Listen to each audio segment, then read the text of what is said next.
أعلن نادي الهلال السعودي اليوم الثلاثاء عبر بيان رسمي ضم اللاعب البرازيلي نيمار إلى صفوف الفريق الأول لكرة القدم لتدعيم صفوف الزعيم خلال فترة الانتقالات الصيفية الجارية. البالغ من العمر 31 عاما طلب في وقت سابق مغادرة باريس سان جيرمان هذا الصيف، وكشف الهلال عبر حسابه الرسمي على موقع إكس أو تويتر الحصول على خدمات نيمار قادما من باريس سان جيرمان. ونشر الهلال مقطع فيديو قدم خلاله نيمار إلى وسائل الإعلام.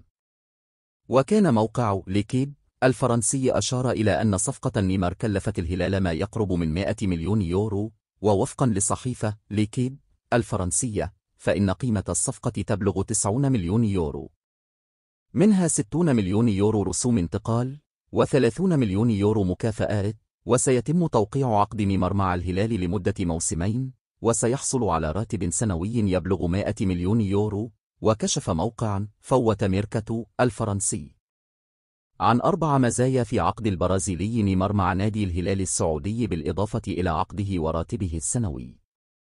وفند الموقع المزايا التي سيحصل عليها النجم نيمار دا سيلفا مع الهلال السعودي كالتالي: 80,000 يورو مكافأة بعد كل انتصار مع الهلال السعودي، طائرة خاصة له تحت تصرفه في أي وقت، وهو اللاعب الوحيد بعد كريستيانو رونالدو لاعب النصر الذي لديه هذه الميزة، السماح له بالعيش مع شركته رغم منع ذلك في السعودية.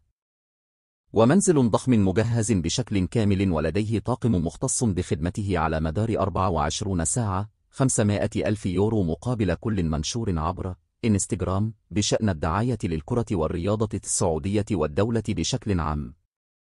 يعد نيمار أحد أفضل اللاعبين في العالم، وقد سبق له اللعب مع برشلونة الإسباني قبل أن ينتقل إلى باريس سان جيرمان في عام 2017، وتعتبر صفقة نيمار هي الأكبر في تاريخ الدوري السعودي، وستكون لها تأثير كبير على حظوظ الهلال في تحقيق البطولات المحلية والقارية. يذكر أن الهلال حسم الصفقة الخامسي هذا الصيف، وأصبح الهلال ثاني أكثر ناد أنفق أموالا في سوق الانتقالات الصيفية 2023 حول العالم، بعدما تخطى حاجز 250 مليون يورو. I'm here in Saudi Arabia.